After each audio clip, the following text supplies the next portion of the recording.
Good to have you with us tonight, folks. Thanks for watching. We start tonight with what everybody's talking about: Hollywood, the movies, The American Sniper.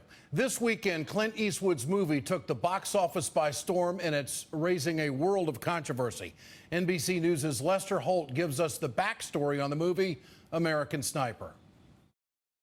A box office blowout for American Sniper, raking in a whopping $90.2 million in its debut weekend, toppling previous January records. The R-rated war drama is the true story of Navy SEAL sharpshooter Chris Kyle. 2 tickets for American Sniper. War movies aren't typically big money makers, but critics say American Sniper is in a category of its own, a story light on politics but heavy on humanity, translating into a commercial cash cow. I can't imagine that anybody ever could have possibly predicted it. This is a brutal and very violent and very action-packed war film. It was not a feel-good film, and yet did the kind of box office numbers of a huge crowd pleaser. Star Bradley Cooper is getting high praise for his performance. Let me ask you a question, Chris. Would you be surprised if I told you that the Navy has credited you with over 160 kills? Cooper never met Kyle, but he spoke to him on the phone when he prepared for the role. Did he have any skepticism, Bradley, about Hollywood tackling his story? Yeah, I think he was trepidatious, I would say, and that's why I wanted to call him and let him know that I want to get to know you and I want to go on this journey. Humility from the U.S. military's most lethal sniper came through loud and clear when I sat down with Chris Kyle in 2012. I could care less about the numbers, and you know, everyone says I'm the most lethal. Well, I may have the most number of kills, but I'm not the best sniper. If I could figure out a number of people I saved, that's something I would brag about. You got some sort of savior complex? I just want to get the bad guys. At face value, American Sniper serves to highlight some of the most disturbing consequences of this war. It humanizes the struggle of soldiers returning from combat with post-traumatic stress disorder. It also serves as a harsh reminder American soldiers were sent to war under false pretense. That's how I took it. The movie's success might suggest Americans are hungry for a hero in the never-ending fight in the Middle East. However, the real Chris Kyle was far more complicated than the hero portrayed in Eastwood's movie. In his autobiography, Kyle described the enemy as savages and despicably evil. Kyle said his only regret is that he didn't kill more. Kyle even described killing as fun and something he loved to do. Simply put, Kyle's version of the Iraq War was black and white. There was no room for humanizing Iraqis when he had his finger on the trigger. To Kyle, if they weren't Americans, they were the enemy. Unfortunately, some of those feelings have spread into our culture. The public reaction to the movie American Sniper also highlights some of the most disturbing consequences of this war, the normalization of Islamophobia and being one of them. Some moviegoers have taken to Twitter. They say the film has inspired them to want to kill Arabs and Muslims. Many use derogatory and racist language. 2 journalists who criticized the depiction of Kyle in the movie have received death threats and harassment from conservatives. It isn't just conservatives stirring controversy over the film. Michael Moore came under fire this weekend for tweeting, quote, "My uncle was killed by a sniper in World War II. We were taught snipers were cowards. We'll shoot you in the back. Snipers aren't heroes, and invaders are worse." Moore later said his tweet was not a direct reference to Kyle or the American Sniper, but added, "Too bad Clint Eastwood gets Vietnam and Iraq confused in his storytelling." As an American who loves freedom and loves the troops and wants this country to do things right and understand that we have a real role in this world, a moral role, I was disturbed by the movie. I sat there in the movie theater with my wife over the weekend and thought, this just underscores how many lives we have ruined because of doing something that was terribly wrong. And there is some historical reference to this as well about possibly doing something wrong. I kept hearing Senator Robert Byrd's voice in my head through the rest of the night. A month before we went into Iraq, Senator Byrd went to the Senate floor and asked this country, did we understand the consequences of what we were going to do? Did we understand that this could possibly change policy forever? and change the world. That's what he said. Check it out. It's an amazing speech on the Senate floor a month before we went into Iraq.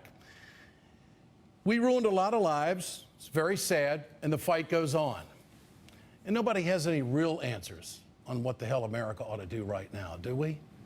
Get your cell phones out. I want to know what you think. Tonight's question: will the movie American Sniper make Americans rethink going to war? Text A for yes, text B for no to 67622. You can always leave a comment at our blog at ed.msnbc.com. We'll bring you the results later on in the show. For more on this, let's turn to Robert Greenwald, director of Brave New Films, and former Congressman Patrick Murphy, the first veteran of the Iraq War to serve in Congress. Gentlemen, thank you for your time tonight. I want to point out, there have been other movies about war, the Vietnam War, Oliver Stone's movie, Platoon. That, of course, got a great deal of scrutiny. But this one may get a lot more because of the policy and how the millennial generation is watching all of this. Robert, what do we learn from this? What were your thoughts after watching this movie, Mr. Greenwald? Well, I thought the movie was incredibly well done from a technical point of view, brilliant performances. But Ed, this movie has a strong political agenda. It's a neocon fantasy, and there's no good Iraqi except the dead Iraqi.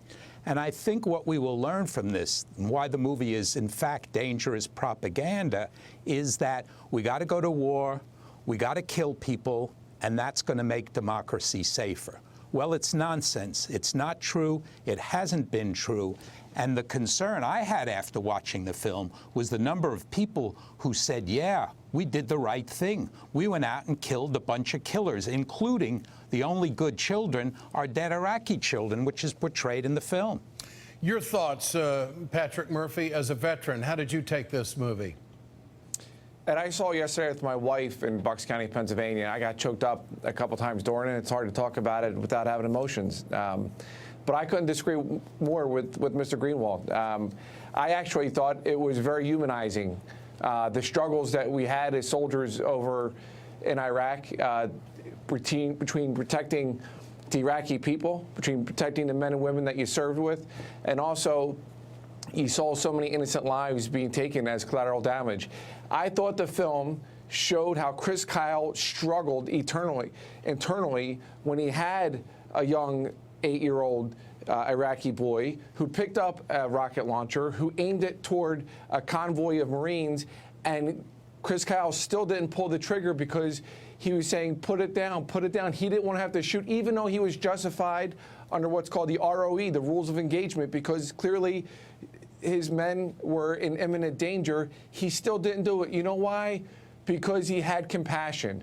Chris Kyle was a protector. He protected the SEALs, the Marines, the troops that he served with.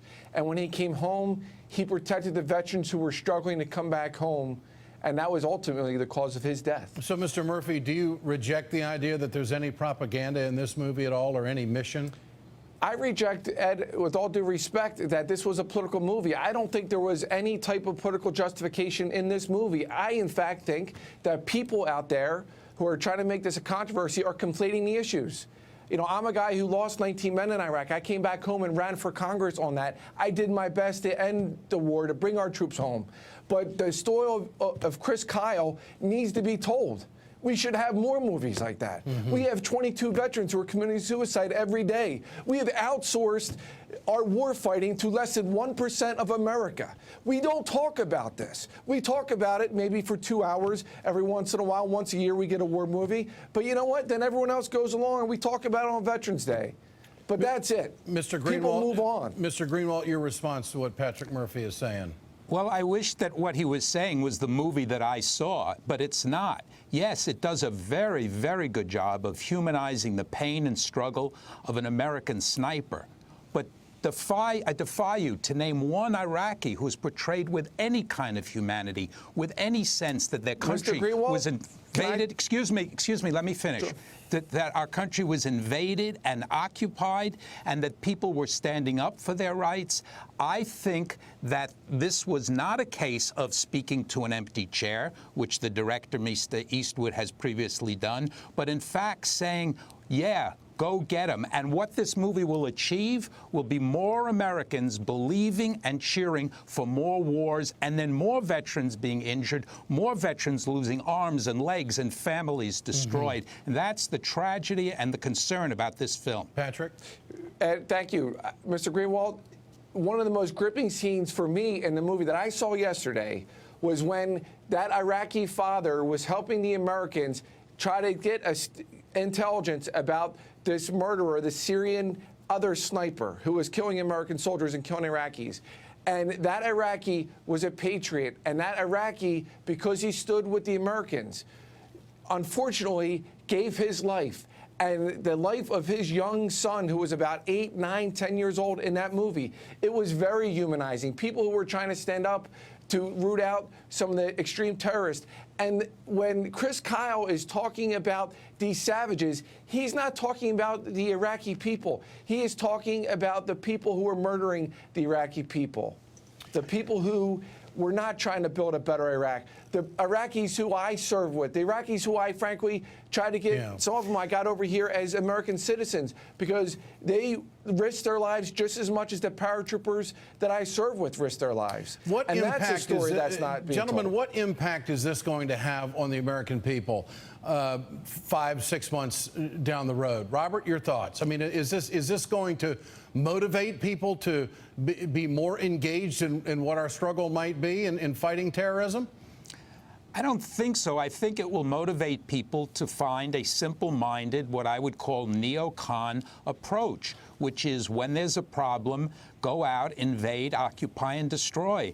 And what Mr. Murphy talks about, again, I wish that were in the film. I'd like to see that movie, and I think that's an important story to tell. But what I saw on that screen was a film that tore my guts apart because of the way it depicted the Iraqi people and because the way people in the movie theater were cheering every time an Iraqi got shot. How many Iraqis and Iraqi children were killed by snipers? Never a question, are there any innocents? Are civilians being killed? Are mistakes being made? What is going on? Why are they standing up and fighting? What is going on? And that's the complexity, again, that is missing. And I wish that Mr. Murphy's story were being told rather than the political motivated movie that I saw. Patrick?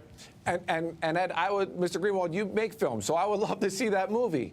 But I think there's folks out there like Michael Moore, and with all due respect, yourself, who are conflating the issue. This wasn't about the justification of war. It was even a film about the perspective of the Iraqis there.